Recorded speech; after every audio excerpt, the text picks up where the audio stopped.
สวัสดีครับทุกท่านวันนี้ผมจะพาไปดูลิเกลาวนะครับซึ่งเก่ามากนะครับ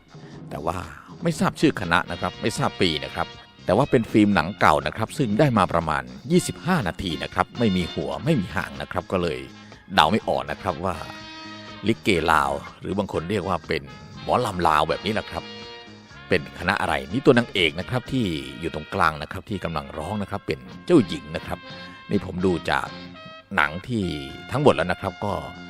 เป็นภาษาไทยอีสานนะครับก็พอฟังออกนะครับก็จะเป็นเรื่องราวที่ว่าพระเจ้าแผ่นดินหรือว่าเจ้านะครับเขาเรียกว่าเจ้านะครับต้องการที่จะให้ลูกสาวมีคู่กับชายที่เก่งนะครับถ้าเก่งแล้วก็ฉลาดก็จะให้แต่งงานกับเจ้าหญิงแล้วก็จะให้เรียกว่าอะไรสืบราชสมบัตินะครับอันนี้เป็นเจ้านะครับเป็นเจ้าเมืองหรือเป็นพระเจ้าแผ่นดินของลิเกลาวนี่แหละครับเขาก็ออกประกาศหาชายที่มีฝีมือนะครับเรียกว่าประกาศหาลูกเขยนั่นแหละครับก็เป็นการแสดงอย่างหนึ่งนะครับซึ่งมีมุกเยอะนะครับโดยเฉพาะมุกที่เลือกลูกเขยนะครับแล้วก็จะมีพระเอกนะครับเดี๋ยวให้ดูหน้าพระเอกนิดหนึ่งก่อนนะนี่แหละครับพระเอกของเรื่องนะครับที่จะมาเรียกว่ามาแสดงความสามารถนะครับแล้วก็ชนะนะครับนี่ผมเล่าเรื่องย่อให้จบนะครับแต่ว่าท่านต้องดูบทบาทการแสดงของลิเกลาวคณะนี้เองนะครับว่าแสดงเป็นยังไงนะครับเป็นของหาดูได้ยากนะครับก็เลยเอามาฉายให้ดูนะครับเจ้าบ้านกันจังไหนอยู่จังไหนโอ้ยสมบูรณ์มาแล้วพวกมันเอ้ยฝากแก่กันหาอยู่หากินจังไหนแต่จังว่าตีคนรู้เลยก็ยังเดี๋ยวนี้ก็แหงกันแรงหลายเขาทำจำป่าให้หน้ากับว่าไรเฮ็ดจ้างปีกาย2-3 ปีก่อนมันเห็นบ่เจ้าน่ะว่าฝนตกหลายจนว่าน้ำท่วมให้ท่วมหน้าท่วมบ้านท่วมเมืองแค่แต่พวกเข้าอึดเขาอึดน้ำมากกันจังที่หลายเจ้ามุกจักบ่ล่ะพ่อลุงนั่นตีคอยว่าทีนี่เขาจะรักกันเรียนจังไหนอยู่จังไหนกินจังไหนฝนยังไม่ทันตกยอดเดือน6เดือน7มาแล้วฝนก็ตกกันเกลือ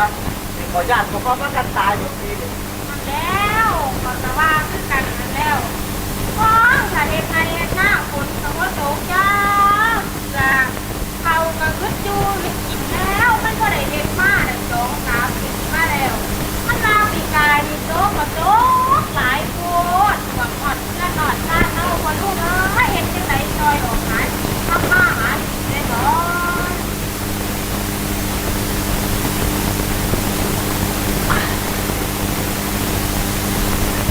จังว่าคอยว่านี่แล้ว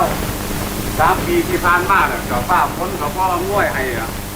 ถ้าว่าโจกับโจหลายตัวจนว่าผมบ้านผมเมืองท่านมาตรงมาปีนี้ก็แรงก็แยงซะแล้วจักว่าเสียเฮ็ดจังได๋หมู่เฮาก็ได้อ้าวเอ้โ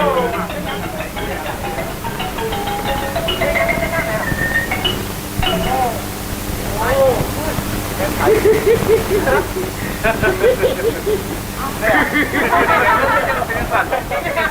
ว้าวเฮียนางลงวางสาพันประชาชนทั้งหลาย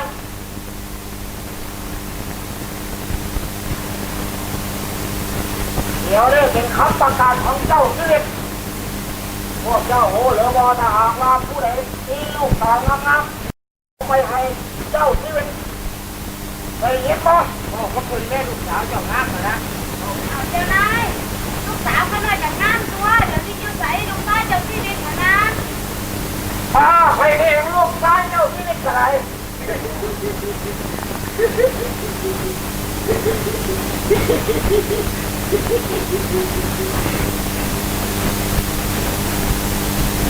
ไป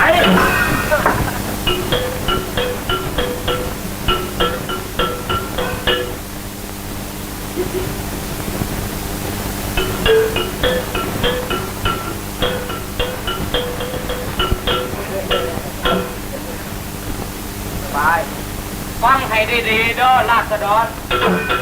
ในอาณาจักรยังครองของเขานี่แม่นประกาศของเจ้ามหาชีวิตที่ได้คัดเลือกชายหนุ่มในอาณาจักรผู้ใดก็ตามที่ได้ทำคุณงามความดีจะได้ถือว่าราชการแทนพระองค์และเพิ่นจะยกลูกสาวให้ชายหนุ่มผู้ใดเข้าไปคัดเลือกให้ตรงเครื่องงามๆไป งมกันมืดทิพย์คำเดือนเจ็ดเพื่อคัดเลือกผู้ใดโชควาสนาดีพระองค์สิยอมมอบนางปิ่นแก้วให้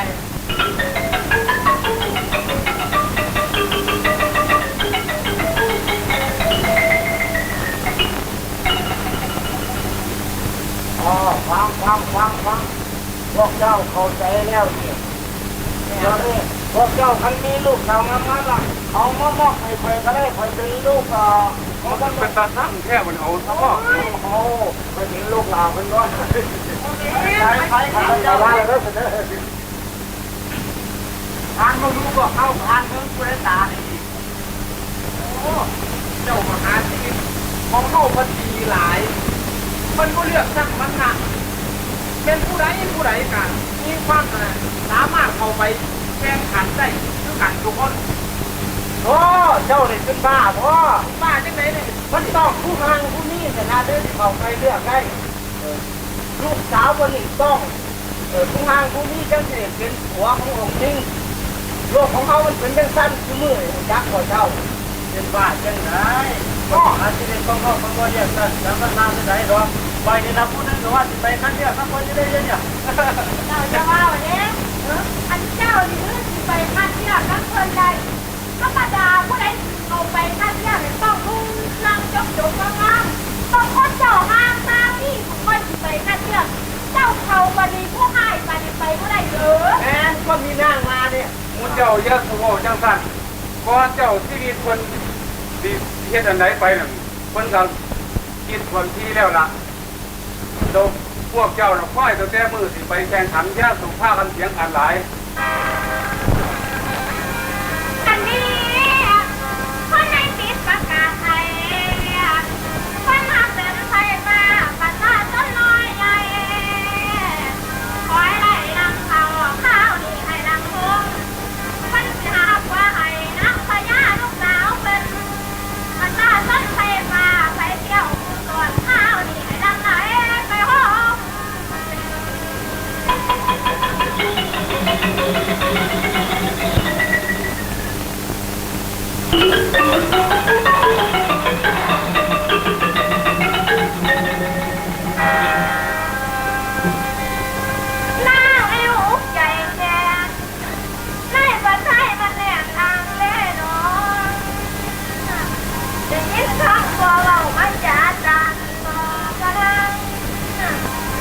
เดี๋ยวนี้น้องบอกอยากไหวให้เจ้านางหน่อยอ่อนๆมันอยากกูก่อนให้นางหน่อยน่าจะแพงแต่ได้ใจของลายังว่าท่านอยากได้กันหัวแพงมันตอนก่อนใจนางคิดอ่อนตอนใจนางคิดอ่อนตอนอยากนอนแรงผู้เดียวอยากนอนแรงอยู่ผู้เดียว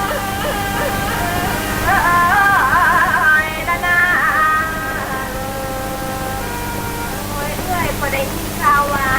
พระองค์พอและทรงติดต่อผัวให้คอยผู้ใดทำคุณงามความดีในอาณาจักรนี้คอยจะได้เอาคนมาเป็นผัวเป็นนามอย่างไรที่มาเป็นผัวของคอยอย่างยิ่งเลยอย่างยิ่งว่าต้องเสียใจหรอกการที่พระองค์พอคนหาผัวให้นี่ก็ต้องหาเอาผู้ดีๆหาเอาผู้ชายที่เก่งกล้าสามารถอย่างยิ่งว่าต้องสูงสันทัศนาไปดอกแม่แหลมจะดีเลยการที่พระองค์พรสิคัดเลือกในครั้งนี้ขอให้เจ้าหญิงหลายจงเชื่อมั่นในการคัดเลือกของพระองค์พรของเราเถิดแล้วมันก็เป็นจังสั้นดอกให้อาณาจักรของเรานี่ก็มีอยู่แต่2 คนเท่านั้นที่มีชื่อเสียงพญาพระองค์พรน่าเอาผู้ใดผู้หนึ่งมาเป็นผัวของเขามันก็เป็นกำเวรของข่อยเท่านั้นจนใจแดงนางลาสาวกำน้ำมันหูกลางหลายเดงโอ้ยยันหลายเดงยันความหวานมันใจโดยอ่อนเดนอนมันหาคนสิงไปหายมันสิ้นใจยานมันกองก็ไปใจมันจนใจแดงหันก็นั่งอ่อนเหนื่อยมาลงพระนางนอน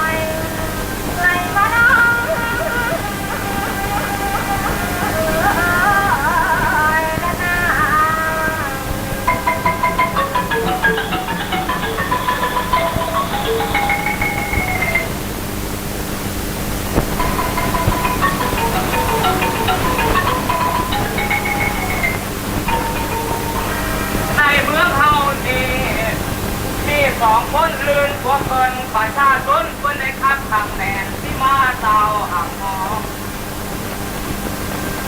ผ้ากันแตกตรง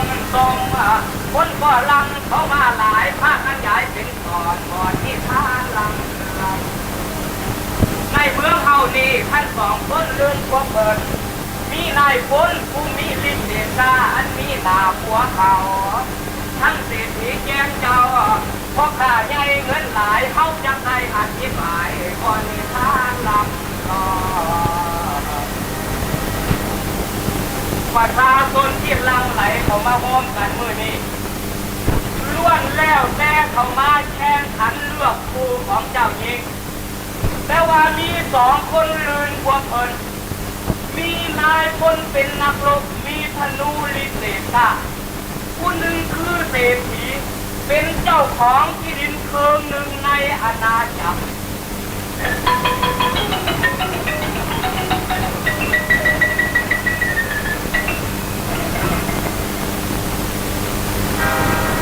เดี๋ยวนี้ก้าวถึงลาตาเจ้าของฝั่งสุขภัยมาเด้อพ่อของพวกพี่น้องเมืองบ้านตะกุรีผู้มีทรงเดือดร้อนสับปะสิ่งหน้านานสลายผู้ใดสั่งแม่นบ่มาต่อมื้อนี้ได้เลิกงามยามดีที่ชายหนุ่มทั่วพระราชอาณาจักรที่เขามาเลือกคู่ถ้าผู้ใดมีคุณงามความดีกว่าหมู่พงเฮาที่มอบลูกสาวให้และบ้านเมืองให้บาราชการแทนพระองค์นี่เนาะสำหรับมื้อนี้ก็เป็นมื้อสันวันดีที่ชายหนุ่มทั่วพระราชอาณาจักรที่เขามาคัดเลือกถ้าผู้ใดมีคุณงามความดีให้ก็สิยกลูกสาวให้น้องน่ะเห็นดีนำให้บ่เอาละนักสังลาก็ว่าจะบ่เจออายเอ้ยเดี๋ยวนี้นะเมียก็สิได้แกงเจ้าเฝ้าง่ายสิ่งใดหัวบ่แล้วเมียก็บ่มีกินคนหัวหาใส่แต้มไปจะเด้ออายองค์กลักให้ชายหนุ่มที่สิเขามาคัดเลือกเข้ามาได้พวกพี่น้องทั้งหลายเดี๋ยวนี้ถึงเวลาพระองค์สิคัดเลือกแล้วขอเชิญพวกเจ้าเข้ามาได้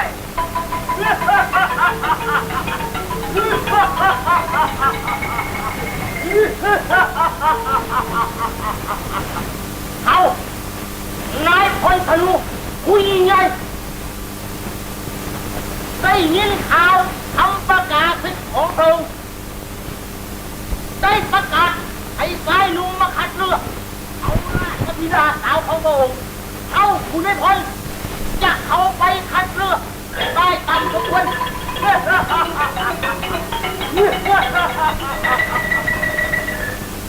เฮ้ยขอถวายบังคมพระองค์สบายดีเถอะเจ้ามีอย่างถึงก็มาแข่งขันกับเขาแน่ข้าพระบาทมีเฮ้ยผมว่าธนูวิเศษธนูนี่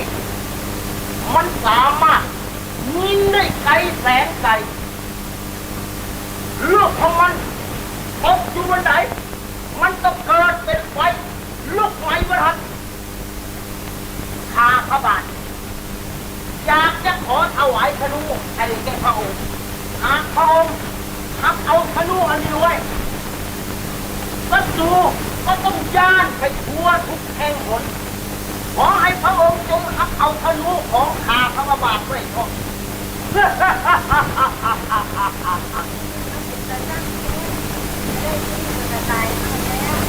ธนูของเจ้าน่ะอาจดีแท้แต่เขาขอเขาไปพิจารณาเบื้องก่อนของกระนั้นให้คนต่อไปออกมาได้ผู้คัดเลือกต่อไปออกมาได้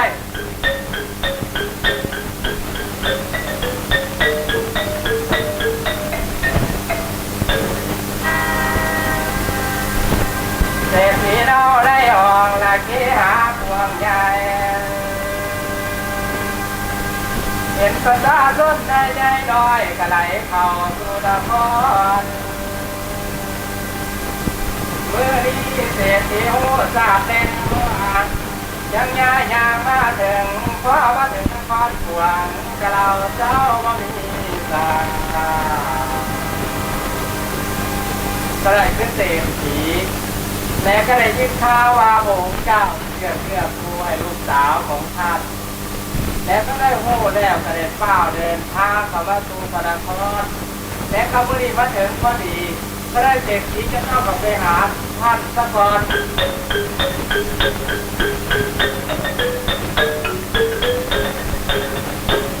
พระบาทขอถวายบังคมกันหน่อยสบายดีเถอะเจ้ามีอย่างมาแข่งขันต้องแท้ก็ได้มีของดีอันนี้คือว่าแก้วพิเศษก็ได้หน้าแต่หน้าจากของเขานี่ก็ได้วาคือสิบมีผู้มีคือของอร่อยและก็ได้อยากจะนำมาถวายพระองค์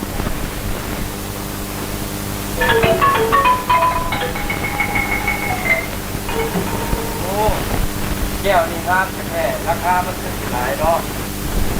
แล้วเขาขอเอาไว้พิจารณาเบิ่งอีกก่อน คุณหญิงยังจะสร้างหลายพวกใหญ่ๆไม่ได้ที่มันจะมีเป็นตัวหน้าตายเท่านั้นละ โอ้กำลัง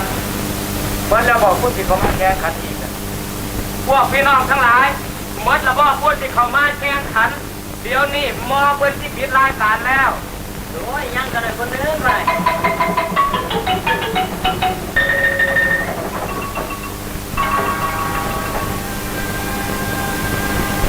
เมื่อนี้ฟังเสียงวันฟ้าขันปีไม่มาถึงฝนกระตุกไว้ห้ำดอกกระเจียวมันบานก่อนต้นดีนกเก๋ามันมาอ่องเสียงกระร้องอยู่ในป่าใกล้สิพ่อลงนาฝูงหมูป่าได้กุ้งผ้ากันหาวตื่นลม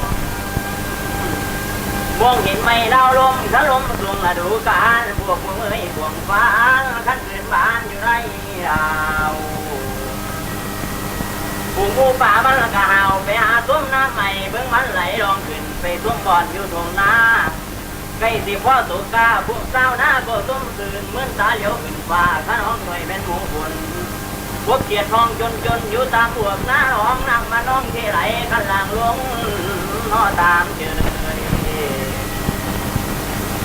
เมื่อยคือสาวนาที่จะได้มาคัดเลือกนำมูแต่บุรีเมื่อมาถึงภายพระมหานครหลังเท่าไหร่จะต้องไปครับว่า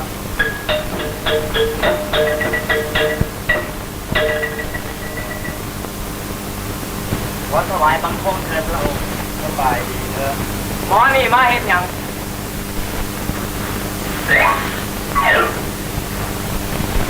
เอาหน่อย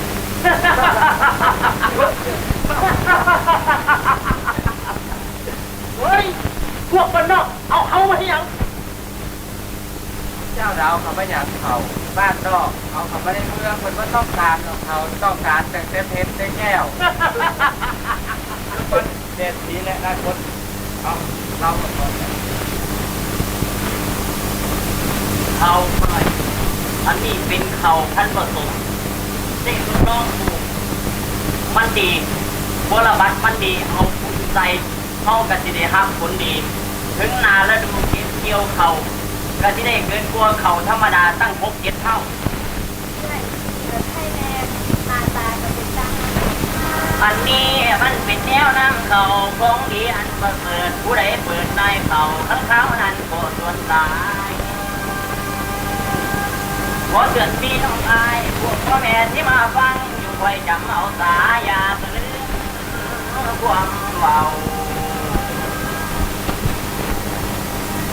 เจ้าวายเจ้ามีเขาพัดผสม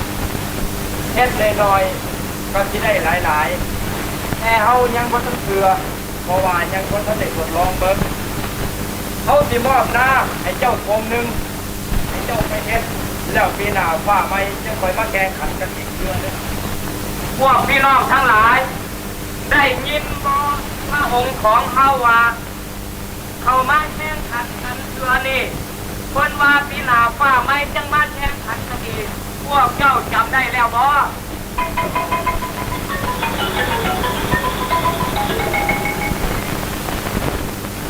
ทุกคนได้เข้ามาแข่งขันในปีนั้นได้ลงกันเกี่ยวกับการแข่งขันว่าส่วนนายพลผู้มีสอนอันวิเศษมากจึงได้เตือนพวกข่าวว่า มายิงธนูลองบึกแล้วก็ได้ยิงแทงโคตร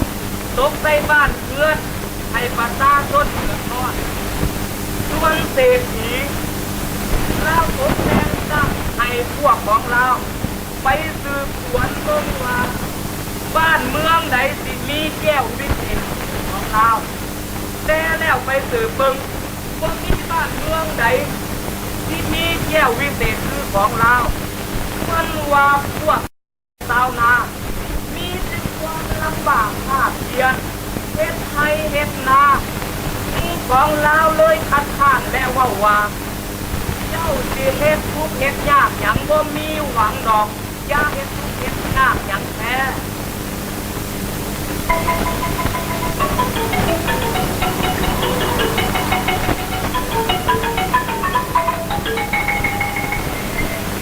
ถวายบังคมในพระองค์สบายพระบาทได้ปิดพุทธน้องทิ้งธนูตอนหนาประชาชนผู้สึกว่าลูกธนูของพระบาทมันมีความสามารถได้กระทำให้ศัตรูทุกสิ่งอย่าง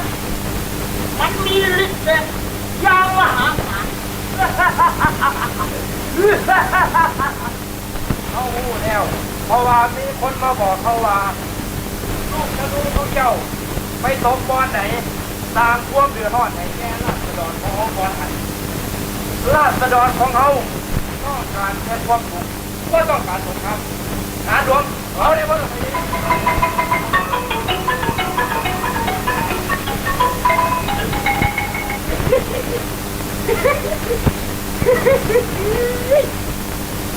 มาที่ไปแล้วพอจังเขากาที่นี่หวังแต่พระบาทได้พ้นจากเบื้องแล้วว่าแก้วด้วยนี่นะตกไปที่ไหนสมบูรณ์อะไรจึงได้นำแก้ววิเศษพระองค์ถ้าพระองค์รักได้แล้วมีคนมาเบิ่งหลายคนกันหน่อยยุดเอาหูแล้วแก้วของเจ้างามอยู่ราคาจะขึ้นหลายแต่แก้วของเจ้าขาวหามไปมันก็บ่มีประโยชน์แก่ราษฎรของเขาเดี๋ยวนี้เขารู้ว่าพวกควายมีแผนการบนแก้วถ้าเขาหับแก้วของเจ้าเข้าไว้ในมือเขาก็สิริเกตเอาตำรวจมาหักษาฉะนั้นแล้วแก้วของเจ้าเขาก็สามารถเอาไปได้ฐานหลวงเฮ้ยเพิ่มเดชเที่ยวไปเลย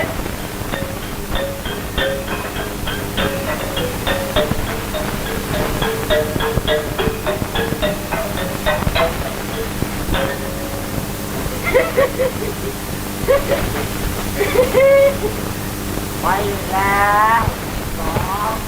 เอาต่ออย่างในการที่นี่หวังยิ่งกว่าโอ้ครับลอยมาหน่อยเราหน้าเอาไปไหนคือจะกลัวเห็นมาอยู่นี่หรอกหน่อย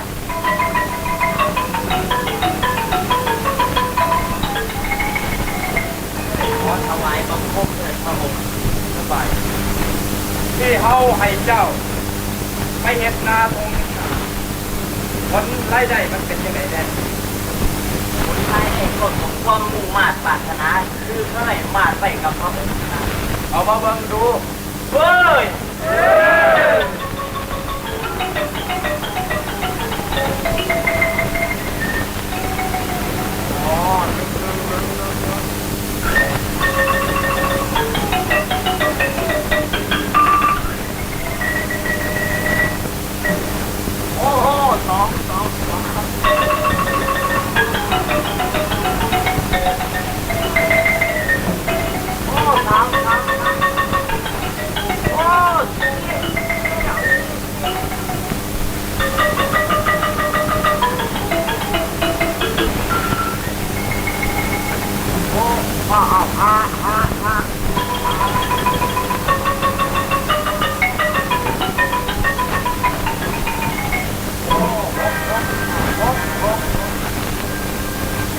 อันนี้มันเป็นการปลูกเราของไว้ได้ง่ายง่ายที่น้องเคยคิดไปหน่อยตัวหากได้หลายคอยจับเจอไว้ ถล่มฟ้าฝนให้เจ้าจดชื่อไว้ขันจดชื่อจำเอาพวกใดดีใดงามไม่ชื่อจำน้อเอาไว้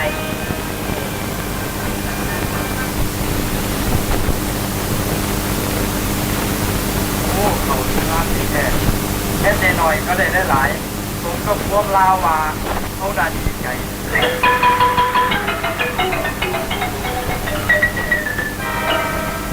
เดี๋ยวนี้สนใจน้ำจะมาสาวนาโนบ่าบ่าว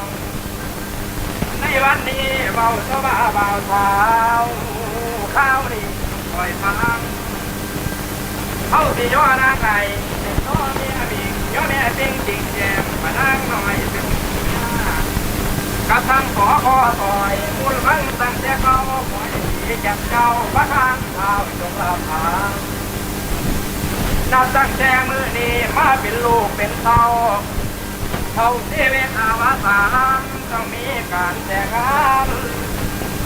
แม่เอาประนอด